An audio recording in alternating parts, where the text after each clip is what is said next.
નમસ્તે વિદ્યાર્થી મિત્રો, જય સ્વામિનારાયણ. શ્રી સ્વામિનારાયણ ગુરુકુળ રાજકોટ સંસ્થાન દ્વારા આયોજિત SGIS ઓનલાઈન લેક્ચરમાં આપનું સ્વાગત છે. આજે આપણો લેક્ચર છે અવબાવ, હુંડ અને પૌલીના નિયમો ઉપર. મતલબ કે આપણે આગળના લેક્ચર્સમાં, અત્યાર સુધીના લેક્ચરમાં જે કંઈ પણ ભણ્યું હતું એમાં આપણે ભણ્યા હતા કક્ષા કોને કહેવાય, કક્ષક કોને કહેવાય, કે ક્વોન્ટમ આંક શું છે, બરાબર, કઈ ક્વોન્ટમ આંકની જોડ શક્ય નથી, એવા બધા પ્રશ્નો કર્યા હતા. તો પહેલાં એક વખત એનું એકવાર રિવિઝન કરી લે, ત્યાર પછી આપણે આગળ જઈએ. જેમ કે એનું રિવિઝન કરવું હોય તો પહેલો તો ક્વેશ્ચન એ ટાઈપનો આવે કે કઈ કક્ષકો શક્ય નથી, શક્ય કઈ કક્ષકો ન હોય એ આપણે જોવાનું છે. તો જે કક્ષકો શક્ય નથી એવી રીતે આમાં કેમ ક્વેશ્ચન હોય કે ભાઈ અમુક કક્ષકો લખેલી હોય, જેમ કે 3S, 2D, 4P, 8P, આ રીતે કક્ષકો લખેલી હોય તો તમારે નક્કી કરવાનું હોય કે આ ચારમાંથી કઈ કક્ષક શક્ય નથી, કે જે ક્યારેય ન બની શકે. તેના માટે શું કરવું પડે, તો બંનેના એટલે દરેક કક્ષક માટે એનની કિંમત એટલે કે મુખ્ય ક્વોન્ટમ આંક અને એલની કિંમત ચેક કરવાની. આપણે બાકીની ગણતરી તો કરતા જ હતા કે ક્વોન્ટમ આંકની કઈ જોડ શક્ય નથી, તો એના મુજબ બધા જવાબ લખવાના છે. તો એનની કિંમત મુખ્ય ક્વોન્ટમ આંક આના માટે બનશે 3, કોણીય વેગમાન ગૌણ ક્વોન્ટમ આંક એસ કક્ષક માટે 0, આના માટે બનશે મુખ્ય ક્વોન્ટમ આંક 2, ડી કક્ષક છે એટલે 2 લખવો પડશે અહીંયા. આ હવે તમને સમજાવવું જોઈએ કે ડી કક્ષક છે એના માટે એલની કિંમત 2 લખી છે, આના માટે N4 અને L1, અહીંયા 8 અને 1. તો જો અહીંયાથી આપણને ખબર પડે છે કે કઈ કક્ષક શક્ય નથી બનતી, તો અહીંયા 2 અને 2 બે સરખા આવે છે, બરાબર. એનની કિંમત અને એલની કિંમત જે ક્યારેય સરખી હોવી જોઈએ નહીં, એટલા માટે 2D કક્ષક શક્ય નથી. આ રીતે આનો પ્રશ્ન સોલ્વ થઈ શકે, બરાબર છે. કઈ કક્ષક શક્ય નથી એવું નક્કી કરવું હોય તો એના માટે એન અને એલ આની કિંમતો ચેક કરવાની. મુખ્ય ક્વોન્ટમ આંક અને કોણીય વેગમાન ક્વોન્ટમ આંક આ બંનેની કિંમતો જો સરખી ન હોય તો હાલે, મતલબ કે એ શક્ય છે. એલની કિંમત હંમેશા નાની હોવી જોઈએ એન કરતાં, અને જો બંનેની કિંમત સરખી હોય અથવા તો એલની કિંમત વધારે હોય તો કક્ષકો શક્ય બનતી નથી. તો 2D કક્ષક આવી કોઈ કક્ષક આવતી નથી. ઓકે, ત્યાર પછી હજી એક બીજો એક એક્ઝામ્પલ એવું જ જોઈ લઈ. 1S, 2P, 1P, 3D અને 4G. ઓકે, આટલી કક્ષકો છે, આમાંથી કઈ કઈ કક્ષકો શક્ય ન હોય. તો પેલા જોઈ 1S, આ તો શક્ય હોય કારણ કે n બરાબર 1 છે અને s બરાબર l બરાબર 0 છે. આમાં n બરાબર 2 અને l બરાબર 1, આમાં n બરાબર 1 અને l બરાબર પણ 1, કારણ કે p કક્ષક માટે l ની કિંમત 1 થશે. આમાં n બરાબર 3 છે, જ્યારે d કક્ષક માટે l ની કિંમત 2 થાય. આમાં 4 અને g માટે કેટલી થાય, p ની l ની કિંમત એન્ગ્યુલર મોમેન્ટમ કોણીય વેગમાન ક્વોન્ટમ આંકની કિંમત g કક્ષક કેટલી હોય, તો આપણે આવી રીતે લખી છે 0, 1, 2, 3, 4, s, p, d, f અને g. તો અહીંયા 4 નંબર હોય, એલ ની કિંમત 4 હોય ત્યારે જી કક્ષક હોય, તો અહીંયા એલ બરાબર પણ 4 રહેશે. તો હવે જો કઈ કઈ કક્ષકો શક્ય નથી, એક તો અહીંયા 1 અને 1 બે સરખા આવ્યા, આમાં 4 અને 4 સરખા આવ્યા, એટલે આ બે કિંમતો શક્ય હોય નહીં. તો 1P કક્ષક ક્યારેય ન બની શકે, એવી રીતે ક્યારેય 4G કક્ષકો ન બની શકે. બીજું આપણે ભણ્યા હતા કે કક્ષકોને એના ઉર્જાના ચડતા ક્રમમાં ગોઠવવાના. એના માટે N+L નિયમ ભણ્યા હતા કે જેની N+L ની કિંમત વધારે હોય એ સૌથી વધારે ઉર્જા ધરાવતી હોય, અને જો N+L ઓછા હોય અથવા N+L સરખા આવે તો એના માટે n જોવાનો, એટલે કે મુખ્ય ક્વોન્ટમ આંક જોવાનો. જેનો મુખ્ય ક્વોન્ટમ આંક વધારે હોય એ વધુ ઉર્જા ધરાવતી કક્ષક હોય. તો એના માટે આપણે એક ઉદાહરણ તો છેલ્લે લખ્યું હતું, જે સૌથી મોટું ઉદાહરણ આપ્યું હતું અને તમને કીધું હતું કે આ ઉદાહરણ આપણે સૌથી વધુ કામ લાગે એવું ઉદાહરણ છે, બરાબર. તો એના મુજબ હવે આપણે આની અંદર ઇલેક્ટ્રોન, હવે જો એક્ઝેક્ટલી શું કરીએ છીએ, કક્ષકો આપણે જે લખી દીધી, કક્ષકો ઉપરથી આપણે ક્વોન્ટમ આંક નક્કી કર્યા અને હવે કક્ષકો પણ નક્કી કરી લીધી, કક્ષકોની ઉર્જા પણ નક્કી કરી લીધી. હવે કામ ઇલેક્ટ્રોનને કક્ષકોની અંદર ગોઠવવાના છે, ઇલેક્ટ્રોનને કક્ષકોની અંદર ભરવાના છે, બરાબર. આ આપણું કામ છે. તો આપણે એટલા ઇલેક્ટ્રોન ભરી શકીએ તો જેનાથી આપણને ખ્યાલ આવી જાય કે આપણું જે તત્વ છે એની અંદર ઇલેક્ટ્રોન કેવી રીતે ગોઠવાઈને રહેલા છે, બરાબર, કેવી રીતે ગોઠવાયેલા છે એ આપણે જોવાનું હોય છે. તો ઇલેક્ટ્રોન કઈ રીતે ગોઠવાયેલા છે એ જોવું હોય તેના માટે થઈને અમુક નિયમોની જરૂર પડે, જે 3 નિયમો મહત્વના છે. પહેલો નિયમ છે અવબાવ નિયમ, બીજો હુન્ડનો નિયમ અને ત્રીજો છે પૌલીનો નિયમ. તો આ 3 નિયમો ઉપરથી નક્કી થશે કે ઇલેક્ટ્રોનને ગોઠવવા કેવી રીતે, કોઈ કક્ષક હોય તો કક્ષકોની અંદર કેવી રીતે ગોઠવવા ઇલેક્ટ્રોનને. તો પહેલા એક વસ્તુ હવેથી માઇન્ડમાં રાખવી કે એસ કક્ષક હોય એટલે એના માટે એક જ બોક્સ કરવાનું છે, પી કક્ષક હોય એટલે એના માટે આ 3 બોક્સ કરવાના છે, ડી કક્ષક હોય તો એના માટે 5 બોક્સ કરવાના છે, અને એફ કક્ષક હોય તો એના માટે આવી રીતે 7 બોક્સ કરવાના છે, બરાબર. તો એસ કક્ષક હોય તો એના માટે ફરજિયાત એક બોક્સ, પી કક્ષક માટે આ એક બોક્સ, પી કક્ષક માટે 3, ડી કક્ષક માટે 5 અને એફ કક્ષક માટે 7 બોક્સ કરવાના હશે. ઓકે, આટલું યાદ રાખવું. બીજી એક વાત સમજવી કે દરેક બોક્સની અંદર મહત્તમ 2 ઇલેક્ટ્રોન સમાઈ શકે. દરેક બોક્સમાં મહત્તમ 2 ઇલેક્ટ્રોન સમાઈ શકે. મતલબ કે અહીંયા એક જ બોક્સ છે તો આની અંદર 2 ઇલેક્ટ્રોન સમાઈ શકે. તો અહીંયા ટોટલ ઇલેક્ટ્રોનની સંખ્યા કેટલી આવશે? 2 ઇલેક્ટ્રોન. એટલે કે જ્યારે એસ કક્ષક હોય તો એમાં મહત્તમ 2 ઇલેક્ટ્રોન જ સમાઈ શકે. પછી કક્ષક 1s હોય, 2s હોય, 3s હોય, એનાથી કોઈ ફરક પડતો નથી. પણ ઇલેક્ટ્રોન કેટલા સમાઈ શકશે એની અંદર? એસ આવે એટલે મેક્સિમમ 2 ઇલેક્ટ્રોન. 2 કરતાં ઓછા હોઈ શકે, બરાબર. S0, S1 આવું હોઈ શકે, પણ S2 ત્યાં મેક્સિમમ હોય, S3 ક્યારેય હોઈ શકે નહીં. એટલે એસ ની અંદર 2 કરતાં વધુ ઇલેક્ટ્રોન સમાવી શકાતા નથી. બીજું છે પી કક્ષક. તો એક બોક્સમાં 2 ઇલેક્ટ્રોન લખો તો આખી કક્ષકની અંદર ટોટલ થઈ જાય 6 ઇલેક્ટ્રોન સમાઈ શકે. એવી રીતે ડી માં ટોટલ 10 ઇલેક્ટ્રોન અને 7 એફ કક્ષક છે તેની અંદર ટોટલ 14 ઇલેક્ટ્રોન સમાઈ શકે. તો આ મહત્તમ ઇલેક્ટ્રોનની સંખ્યા છે જે સમાઈ શકે જે તે કક્ષકોની અંદર. એટલે કે એસ કક્ષક હોય તો મહત્તમ 2 ઇલેક્ટ્રોન સમાઈ શકે, પી કક્ષક હોય તો મહત્તમ 6 ઇલેક્ટ્રોન સમાઈ શકે, ડી કક્ષક માટે મહત્તમ 10 ઇલેક્ટ્રોન જ એની અંદર ભરાઈ શકે અને એફ કક્ષકમાં 14 ઇલેક્ટ્રોન ભરાઈ શકે. આ કાયમ માટે યાદ રાખવું. હવે આપણે જોઈએ છીએ આ બધા નિયમો. તો પહેલો નિયમ છે આઉફબાઉ નિયમ, બરાબર. આઉફબાઉ નામનો કોઈ વૈજ્ઞાનિક હતો નહીં. આઉફબાઉ એનો જર્મન શબ્દ છે અને એનો મતલબ થાય છે ગોઠવણી. આઉફબાઉ નિયમ. અહીંયા આઉફબાઉ શબ્દનો અર્થ, આઉફબાઉ શબ્દ એનો મતલબ થાય છે ગોઠવણી. ગોઠવણી એટલે આપણે અહીંયા વિચારશું ઇલેક્ટ્રોનની ગોઠવણી. આઉફબાઉ એ જર્મન શબ્દ છે.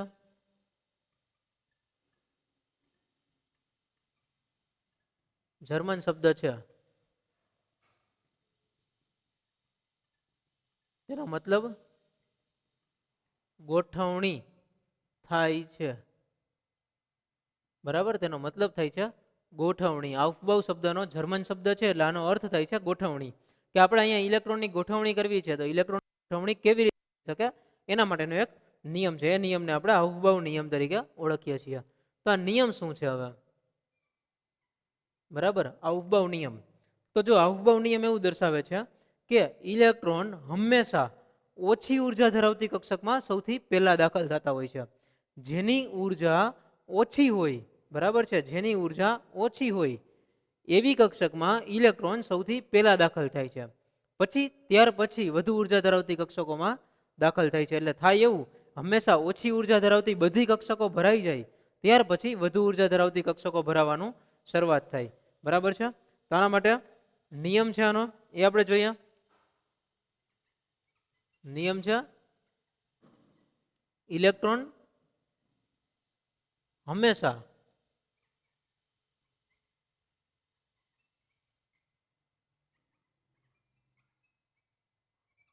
ઓછી ઉર્જા ધરાવતી કક્ષકોમાં દાખલ થાય છે અને ઓછી ઉર્જા ધરાવતી કક્ષકો ભરાઈ જાય ત્યારબાદ જ વધુ ઉર્જા ધરાવતી કક્ષકોમાં દાખલ થાય ઇલેક્ટ્રોન. તો આપણે ઉર્જા, ઇલેક્ટ્રોનની ઉર્જા નક્કી કેવી રીતે? ઓછી ઉર્જાવાળી કક્ષકો કે વધુ ઉર્જાવાળી કક્ષકો, આ નક્કી કેમ કરી શકાય? તો કે આપણને ખ્યાલ છે કે N+L નિયમ, જેનો N+L વધારે એની ઉર્જા વધારે હોય. તો આ આપણને ખબર જ છે. તો આના માટે આપણે જોઈએ તો કેવી રીતે ભરાતી હશે આખી કક્ષકો, બરાબર છે. બધી કક્ષકો ભરાય કેવી રીતે? તો જો આપણે એક આખો ક્રમ તો લખ્યો તો આપણને N+L તો આવડે જ છે. N+L થી આપણે આખો ક્રમ લખેલો છે, બરાબર. તો આપણને ખબર છે કે કેવી રીતે એ કક્ષકો ભરાવવાની છે. પણ છતાં પણ એક બીજી પણ રીત છે કે જેના દ્વારા પણ એને યાદ રખાતું હોય છે અને ટેક્સ્ટ બુકની અંદર જે વાંચશો એની અંદર આવી એક રીત આપેલી છે. પણ મહત્વનું છે કે તમને ઇલેક્ટ્રોનની કક્ષકોની અંદર ઉર્જાનો ક્રમ ગોઠવતા આવડવો જોઈએ. જો તમને ઇલેક્ટ્રોનની ઉર્જાનો ક્રમ, કક્ષકોની ઉર્જાનો ક્રમ ગોઠવતા આવડે તો આવી કોઈ ટ્રીકની જરૂર રહેતી નથી. પણ છતાંય આપણે એક વખત આ ટ્રીક લખશું જેથી કરીને ખ્યાલ આવે કે આવું દોર્યું છે ટેક્સ્ટ બુકમાં તો આનો મતલબ શું થાય. જ્યારે તમે ટેક્સ્ટ બુક વાંચો ત્યારે તમને એટલો ખ્યાલ આવી જાય કે આ બધું દોર્યું છે તો આવું બધા એનો મિનિંગ શું છે.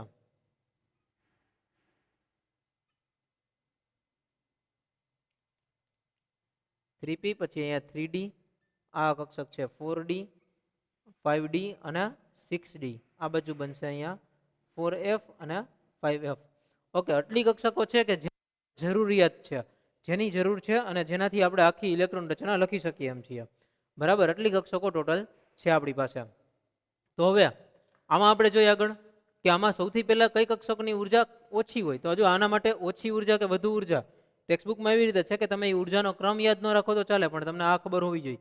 આવી રીતે લખ્યું, આની ટ્રીક છે કે તમે આ બાજુથી આ બાજુ જવાનું, ત્યાર પછી પાછું આમ જવાનું, પછી પાછું અહીંયાથી નીકળવાનું. જો પેલા કઈ કક્ષક આવી 1s, પછી આવી 2s, પછી આવી 2p અને પછી 3s, પછી 3p અને 4s, પછી 3d 4p અને 5s, પછી આવે છે 4d 5p અને 6s, next 4f 5d 6p 7s, 5f 6d 7p 8s. આ રીતની કક્ષકો હોય છે કે જેની અંદર આપણે હંમેશા જવાનું હોય છે. એટલે કે પહેલા કક્ષક કઈ ભરાય તો જેની ઓછી ઉર્જા છે એ ઓછી ઉર્જા 1s ની છે, એના કરતાં વધારે ઉર્જા 2s, એનાથી વધારે 2p, પછી 3s, 3p, 4s, 3d 4p 5s, 4d 5p 6s, 4f 5d 6p 7f અને 5f 6d 7p અને 8s. આ રીતે ઉર્જાનો ક્રમ છે, કક્ષકોની ઉર્જાનો ક્રમ. તો આ જ ક્રમની અંદર હંમેશા ઇલેક્ટ્રોન ગોઠવાય છે. એનો મતલબ એમ કે આપણે જો આખો ક્રમ લખવો હોય તો ક્રમ કેમ લખી શકીએ? 1s ની ઉર્જા ઓછી, એના કરતાં વધારે 2s, એનાથી વધારે 2p, પછી 3s, 3p, 4s, 3d, 4p, 5s, 5s સુધી આવ્યા, પછી આવે 4d, પછી છે 5p અને 6s, ત્યાર પછી છે 4f, 5d, 6p અને છે 7s, next 5f, 6d, 7p અને 8s. ઓકે, તો આખો ક્રમ છે કે જેની અંદર ઇલેક્ટ્રોનને ભરવાના હોય છે. પણ સૌથી પહેલા 1s કક્ષક ભરાય, એ ભરાઈ જાય ત્યાર પછી 2s નો વારો આવે, પછી 2p, પછી 3s.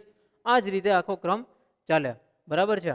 આપણે જે યાદ રાખવાનું છે આની અંદર, એ તમારે સૌથી વધુ યાદ રાખવાનું છે ઇલેક્ટ્રોન નંબર, તત્વ નંબર 1 થી 30 સુધીની ઇલેક્ટ્રોન રચના. બરાબર, એટલે એની અંદર તમારી કક્ષકો યુઝ થશે 1s થી 3d સુધી. આટલી કક્ષકો ઉપયોગમાં લેવાશે. બરાબર, તો તમારે કે 1s કક્ષકની ઉર્જા સૌથી ઓછી હોય 1s, 2s, 2p, 3s, 3p, 4s, 3d. આ જે ક્રમ છે આ ક્રમને એક યાદ રાખવો પડશે. બાકીના બધા છે એ કોઈ ક્રમને યાદ રાખવાની જરૂર નથી. જેમ આપણે ઇલેક્ટ્રોન રચના ભણશું એમ બધા ક્રમ તમને ખબર પડી જશે કે એની ઇલેક્ટ્રોન રચના કેવી હોય. અને એક્ઝેક્ટલી આપણને ઇલેક્ટ્રોન રચના માટે આવા ક્રમની જરૂર પણ હોતી નથી, આપણને સીધી ખબર પડી જ જતી હોય છે. એ પણ તમે આગળ ભણશો એટલે ખ્યાલ આવશે. એની પણ ટ્રીક છે, અને એની જે ટ્રીક છે એ ટ્રીક હું તમને જે શીખવાડું એ મુજબ જ યાદ રાખવાની છે. જેમ કે આપણે આવર્ત કોષ્ટક શીખ્યા હતા, આવર્ત કોષ્ટકની ટ્રીકથી તમે યાદ રાખ્યું હોય તો હવે દરેક તત્વની ઇલેક્ટ્રોન રચના પણ આ જ રીતે આવશે. બરાબર છે. તમને જ્યારે આવર્ત કોષ્ટક યાદ રાખવા માટે કીધું હતું ત્યારે એ જ મેઇન હતું કે તમે આવર્ત કોષ્ટક એવી જ રીતે યાદ રાખો કે જેથી કરીને તમને ઇલેક્ટ્રોન રચના પણ સરળતાથી યાદ રહી શકે. તો મેં તમને જે રીતે આવર્ત કોષ્ટક યાદ રખાવ્યું છે એ જ રીતે રાખવું, એમાં આપણે ઇલેક્ટ્રોન રચના પણ સારી રીતે ભણશું. બરાબર છે. એ જ આવર્ત કોષ્ટકની ટ્રીકમાં ઇલેક્ટ્રોન રચના પણ ભણવાની આવશે. ઓકે, તો પહેલો સિદ્ધાંત થઈ ગયો આઉફબાઉ સિદ્ધાંત. આઉફબાઉ નિયમની અંદર શું હતું કે ઇલેક્ટ્રોન હંમેશા ઓછી ઉર્જા ધરાવતી કક્ષકોમાં દાખલ થાય છે. ઓકે, ત્યાર પછી બીજો નિયમ છે, બીજો છે હુન્ડનો સિદ્ધાંત. તો આખું નામ છે હુન્ડનો મહત્તમ ભ્રમણનો સિદ્ધાંત. હુન્ડનો મહત્તમ ભ્રમણનો સિદ્ધાંત. ઓકે, હવે જો આ નિયમ આખો જે નામ છે આખા નામથી જ આપણે નિયમ યાદ રાખવો. હુન્ડનો મહત્તમ ભ્રમણનો સિદ્ધાંત. મહત્તમ ભ્રમણનો મતલબ એવો થાય કે ઇલેક્ટ્રોનની સ્પિન. બરાબર છે. તો મહત્તમ ભ્રમણ જો વિચારીએ તો આપણે એટલામાં વિચાર લઈ, મહત્તમ ભ્રમણ જો ઇલેક્ટ્રોન આ રીતે હોય તો આની સ્પિન થાય +1/2. બે ઇલેક્ટ્રોન હોય આવી રીતે તો આની સ્પિન થઈ જાય એકની +1/2, બીજાની -1/2. તો ઓવરઓલ થઈ જશે 0. આ સ્પિન 0 થઈ ગઈ. આપણે એવી રીતે રાખવાના ઇલેક્ટ્રોનને કે જેનું મહત્તમ ભ્રમણ થાય. ઇલેક્ટ્રોન હંમેશા અયુગ્મિત રહેવાનું પસંદ કરે. મતલબ કે જો આ કક્ષક હોય પી કક્ષક, તો પી કક્ષકની અંદર આવી રીતે ઇલેક્ટ્રોન નહીં લખવાના. પહેલો ઇલેક્ટ્રોન, પછી આ બીજો, પછી આ ત્રીજો, ચોથો, આવી રીતે નહીં લખવાના. ઇલેક્ટ્રોનને આ રીતે લખવાના આવશે. પી કક્ષક હોય કે ડી કક્ષક હોય, જે મોટી કક્ષકો એસ કક્ષક સિવાય નહીં, કારણ કે એસમાં તો એક જ બોક્સ છે. એટલે આપણે જો બીજી કક્ષકો જોઈ પી ડી કે એફમાં, તો આમાં એક ઇલેક્ટ્રોન અહીંયા આવ્યો, બીજો ઇલેક્ટ્રોન આ બાજુ આવે, પાછો ત્રીજો ઇલેક્ટ્રોન. હવે બધા જ ઇલેક્ટ્રોન અયુગ્મિત રહી ગયા છે. હવે એ અયુગ્મિત ઇલેક્ટ્રોન જ છે, બરાબર. અયુગ્મિત એટલે કે જે પેર બની નથી, જે યુગ્મિત બન્યા નથી, એટલે કે જે એકલા છે. અને જે પેર બની જાય એને કહેવાય યુગ્મિત ઇલેક્ટ્રોન. તો આ એક અયુગ્મિત ઇલેક્ટ્રોન છે 3 3, પછી આ ચોથો ઇલેક્ટ્રોન આવે એ યુગ્મિત થઈ જાય, તો આ બધા ઇલેક્ટ્રોન યુગ્મિત થાય, બરાબર. તો આવો જ સિદ્ધાંત છે હુંડનો મહત્તમ ભ્રમણનો સિદ્ધાંત. મહત્તમ ભ્રમણ એવું દર્શાવે છે કે ઇલેક્ટ્રોન હંમેશા, આનો નિયમ જોઈ લઈ,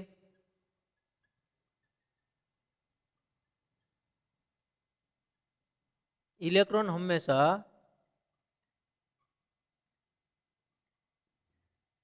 અયુગ્મિત રહેવાનું વલણ ધરાવે. તો જો ઇલેક્ટ્રોન હંમેશા અયુગ્મિત રહેવાનું વલણ ધરાવતા હોય તો એને કહેવાય હુંડનો મહત્તમ ભ્રમણનો સિદ્ધાંત. ઇલેક્ટ્રોન હંમેશા અયુગ્મિત રહે. જેમ કે પી કક્ષક હોય, આપણે લખવું હોય કે P5, બરાબર છે, અથવા તો P3. આપણે 3 કક્ષક 3 ઇલેક્ટ્રોન લખીએ P3 માં, તો પી કક્ષકની અંદર 3 ઇલેક્ટ્રોન લખવાય તો 1 2 અને 3 આ રીતે નહીં લખવાના, એની બદલે P3 ના ઇલેક્ટ્રોનને લખવાના, આ એક ઇલેક્ટ્રોન, આ બીજો અને ત્રીજો. આ રીત સાચી છે, બરાબર. તો આને કહેવાય હુંડનો મહત્તમ ભ્રમણનો સિદ્ધાંત, કે જેમાં ઇલેક્ટ્રોન હંમેશા અયુગ્મિત રહેવાનું વલણ ધરાવે. બધા જ ઇલેક્ટ્રોન અયુગ્મિત હોય ત્યારબાદ હવે P4 લખીએ આમાં, તો આમાં 1 2 3 4 આવી રીતે નહીં લખવાનું. અને P4 જો લખીએ તો બધા ઇલેક્ટ્રોન અયુગ્મિત થઈ ગયા ત્યાર પછી જ એનું યુગ્મીકરણ શરૂ થાય. આ બીજો, ત્રીજો ઇલેક્ટ્રોન અને આ ચોથો ઇલેક્ટ્રોન. ખાસ ધ્યાન રાખો ઇલેક્ટ્રોન આપણે કેવી રીતે ભરીએ છીએ, બરાબર. પહેલો ઇલેક્ટ્રોન પી કક્ષકમાં, બીજો એના બીજા બોક્સમાં રાખ્યો, ત્રીજો ત્રીજા બોક્સમાં રાખ્યો, એટલે બધા ઇલેક્ટ્રોન અયુગ્મિત રહ્યા, બરાબર. ત્યાર પછી જે ચોથો ઇલેક્ટ્રોન આવ્યો એનાથી યુગ્મીકરણ કર્યું, એટલે કે ત્યાંથી એ પેર બની અને યુગ્મિત બન્યા છે. સમજાઈ ગયું? આ તો P3 અને P4 કેવી રીતે ઇલેક્ટ્રોન ભરવાના હોય એક ઉદાહરણથી આપણે સમજ્યા. તો હુંડનો મહત્તમ ભ્રમણનો સિદ્ધાંત છે એ એવું દર્શાવે છે ઇલેક્ટ્રોન હંમેશા અયુગ્મિત રહેવાનું વલણ ધરાવે, બરાબર. એ હંમેશા અયુગ્મિત જ રહે. ત્યાર પછી બધા અયુગ્મિત ઇલેક્ટ્રોન ગોઠવાઈ જાય, ત્યાર પછી જો શક્ય ન હોય હવે અયુગ્મિત રહેવાનું તો જ યુગ્મીકરણ શરૂ થાય. તો હવે અહીંયા અયુગ્મિત રહેવાનું હવે શક્ય હતું નહીં, એટલે હવે અહીંયાથી યુગ્મીકરણ શરૂ થયું, બરાબર. યુગ્મીકરણ શરૂ થાય એટલે કે એક એક ઇલેક્ટ્રોન વધારાના આવતા જાય અને યુગ્મિત બનતું જાય. ઓકે, તો હુંડનો મહત્તમ ભ્રમણનો સિદ્ધાંત. ત્યાર પછી ત્રીજું છે પૌલીનો નિષેધ સિદ્ધાંત.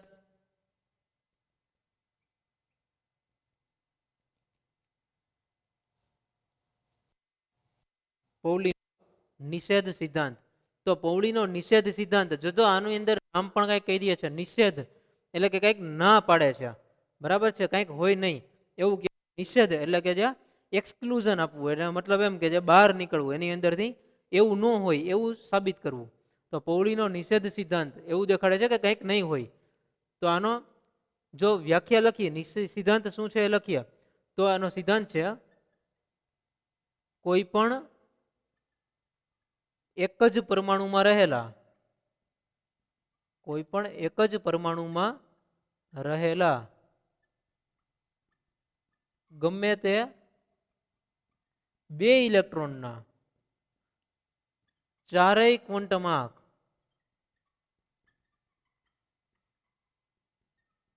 જો એક જ પરમાણુમાં રહે, પણ એક જ પરમાણુ હોય, ફોર એક્ઝામ્પલ હાઇડ્રોજન કે પછી હિલિયમ, બરાબર. એના ગમે તે 2 ઇલેક્ટ્રોનને સિલેક્ટ કરી લેવાના, એના ચારેય ક્વોન્ટમાંક સમાન હોઈ શકે નહીં, સમાન હોઈ શકે નહીં, બરાબર છે. આ એનો સિદ્ધાંત છે. કોઈ પણ એક જ પરમાણુમાં રહેલા ગમે તે 2 ઇલેક્ટ્રોનના ચારેય ક્વોન્ટમાંક સમાન હોઈ શકે નહીં, એટલે એના ક્વોન્ટમ ક્યારેય સમાન હોતા નથી. ગમે તે 2 તત્વોને સિલેક્ટ કરી લઈ તેની અંદર ચારે ચાર ક્વોન્ટમાંક સમાન હોય એવું ક્યારેય બનતું નથી. ગમે તે 2 ઇલેક્ટ્રોનને સિલેક્ટ કરીએ તો એનો મતલબ આપણે એકાદું ઉદાહરણ લઈને જોઈએ.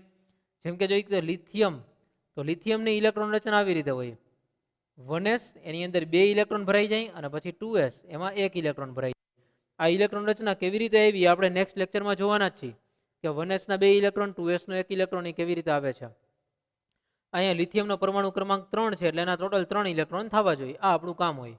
તો 1s માં પહેલા 2 ઇલેક્ટ્રોન ભર્યા કારણ કે ઉર્જા ઓછી છે, પછી 2s માં જે વધ્યા ઇલેક્ટ્રોન ભર્યા એટલે એક ઇલેક્ટ્રોન ત્યાં આવ્યો, બરાબર. તો આ લિથિયમની ઇલેક્ટ્રોન રચના છે, આમાંથી આપણે કોઈ પણ બે ઇલેક્ટ્રોનને સિલેક્ટ કરી લઈએ. તો આ 1s ના બે ઇલેક્ટ્રોન છે અને 2s નો એક ઇલેક્ટ્રોન છે. તો વિચારો કે આપણે કોઈ પણ બેને સિલેક્ટ કરીએ, જેમ કે એક આ ઇલેક્ટ્રોન સિલેક્ટ કરીએ અને બીજો એક આ ઇલેક્ટ્રોન લઈએ. તો આના માટે મુખ્ય ક્વોન્ટમ આંક કેટલો છે? n બરાબર 1 છે. આ માટે મુખ્ય ક્વોન્ટમ આંક 1 છે, અરે સોરી, આના માટે મુખ્ય ક્વોન્ટમ આંક 2 છે, કારણ કે કક્ષક છે 2s. તો આ પેલો ક્વોન્ટમ આંક જ સમાન નથી, એટલે 4 4 નો તો પ્રશ્ન નથી આવતો, તો અહીંથી ચેક કરવાની જરૂર રહેતી નથી. આપણે આ બે ઇલેક્ટ્રોનને સિલેક્ટ કરી, પેલી જ કક્ષામાં, પેલી જ કક્ષક 1s માં રહેલા પહેલો અને બીજો ઇલેક્ટ્રોન. આના માટે n બરાબર તો 1, કારણ કે 1s કક્ષકમાં છે એટલે મુખ્ય ક્વોન્ટમ આંક તો એનો n જ આવે. ત્યાર પછી l કોણીય વેગમાન ક્વોન્ટમ આંક, s કક્ષક છે એટલે 0 પહેલો ઇલેક્ટ્રોન. બીજો ઇલેક્ટ્રોન પણ s કક્ષકમાં રહેલો છે, બીજો ઇલેક્ટ્રોન પણ જો s કક્ષકમાં રહેલો છે તો એનો ક્વોન્ટમ આંક પણ l બરાબર તો 0 જ રહેશે, એટલે કે એનો કોણીય વેગમાન ક્વોન્ટમ આંક પણ 0 થશે. તો l 0 હોય ત્યારે m ની કિંમત તો હંમેશા 0 હોય, આ પણ m ની કિંમત 0 જ હોય, એમાં જ છે, બરાબર. એક જ બોક્સમાં છે, એક જ બોક્સની વેલ્યુ સરખી હોય. જો અહીંયા તમે જુઓ તો s કક્ષક છે, s કક્ષક માટે l બરાબર તો 0 હોય, તો અહીં m ની કિંમત 0 હોય. આમાં l બરાબર 1 હોય તો m ની કિંમત કેવી હોય? -1, 0 અને +1. આનો મતલબ એવો કે જે આ પહેલું બોક્સ છે ને આની કિંમત -1 થઈ, આ બીજું બોક્સ છે આની કિંમત 0 થઈ, અને આ ત્રીજું બોક્સ છે એની કિંમત +1 થઈ. એ m ની કિંમત, બરાબર. ચુંબકીય ક્વોન્ટમ આંકની કિંમતો આપણે આ રીતે લખી. તો ડી કક્ષક હોય એના માટે l બરાબર 2, તો પેલા બોક્સમાં -2, -1, 0, +1 અને +2 આ રીતે એની કિંમતો હોય. આના માટે l બરાબર 3, તો આમાં -3, -2, -1, 0, +1, +2 અને +3 આ રીતે લખી શકાય. ઓકે, તો આપણે જે લખ્યું s કક્ષક છે તો એના માટે તો 0 જ મૂલ્ય હોય, તો આમાં m ની 0 જ રહેશે. હવે ચોથો લખવાનો સ્પિન ક્વોન્ટમ આંક. તો જો ઊભો આવી રીતે ઇલેક્ટ્રોન કર્યો છે, ઊભો કર્યો છે, સીધો ઇલેક્ટ્રોન સીધો કર્યો છે એટલે એની કિંમત હંમેશા સ્પિન +1 હોય અને સ્પિન -1 હોય. તો આ પહેલા ઇલેક્ટ્રોનની સ્પિન +1 થશે અને બીજો ઇલેક્ટ્રોન છે એની સ્પિન -1 થશે. તો જોઈ તો આના ઉપરથી આપણને ખબર પડે કે આ 4 4 ક્વોન્ટમ આંકને સરખાવો આની સાથે, આમાંથી 3 સમાન બને છે પણ ચોથો સમાન બનતો નથી, એટલે કે ચારેય ક્વોન્ટમ આંક સમાન હોઈ શકે નહીં. તો આ નિયમ થઈ ગયો પૌલીનો નિષેધ, કે જેમાં આપણને દર્શાવ્યું કે કોઈ પણ એક જ પરમાણુમાં રહેલા ગમે તે બે ઇલેક્ટ્રોન, એટલે કોઈ પણ બે ઇલેક્ટ્રોનને સિલેક્ટ કરી લેવાના હોય. આ પહેલો અને બીજો સિલેક્ટ કરી શકો, પહેલો ત્રીજો, બીજો ત્રીજો, આવી રીતે ઘણા બધા ઇલેક્ટ્રોન વાળું તત્વ હોય, જેમ કે યુરેનિયમ હોય 92 ઇલેક્ટ્રોન છે, આમાંથી પણ તમે પણ ઇલેક્ટ્રોનને સિલેક્ટ કરી શકો. એના 4 4 ક્વોન્ટમ આંક સમાન હોય એવું ક્યારેય બનશે નહીં. જેવું બને તો આ પૌલીનો સિદ્ધાંત ખોટો પડે. અને આ સિદ્ધાંતો જે લખ્યા છે, હુન્ડનો મહત્તમ ભ્રમણનો નિયમ કે પૌલીનો સિદ્ધાંત કે પછી આઉફબાઉ નિયમ, આ ત્રણમાંથી કોઈ નિયમ કે કોઈ સિદ્ધાંત સામાન્ય પરિસ્થિતિમાં ક્યારેય ખોટા પડતા નથી. એટલે આ ત્રણેય સિદ્ધાંતો ખોટા ન પડે એવી જ રીતે હંમેશા ઇલેક્ટ્રોન ભરાતા હોય છે. તો આજના લેક્ચરમાં આપણે ભણ્યા આ ત્રણેય નિયમો. હવે નેક્સ્ટ લેક્ચરની અંદર આવતો લેક્ચર છે એમાં આપણે ભણશું કે આ ત્રણેય નિયમોનો ઉપયોગ કરી આપણે ઉર્જાનો ઉપયોગ કરી અને ઇલેક્ટ્રોનને કેવી રીતે ભરવા અને દરેક તત્વની ઇલેક્ટ્રોન રચના કેવી રીતે લખવી. તો આજના લેક્ચરમાં જે તમને કરાવ્યું છે એનું એક વખત સરસ રીતે રિવિઝન કરી રાખજો, જેથી નેક્સ્ટ લેક્ચર ભણવા સમયે તમને કોઈ ડાઉટ ન રહે. આજે અહીંયા સુધી રાખીએ. જય સ્વામિનારાયણ. Thank you.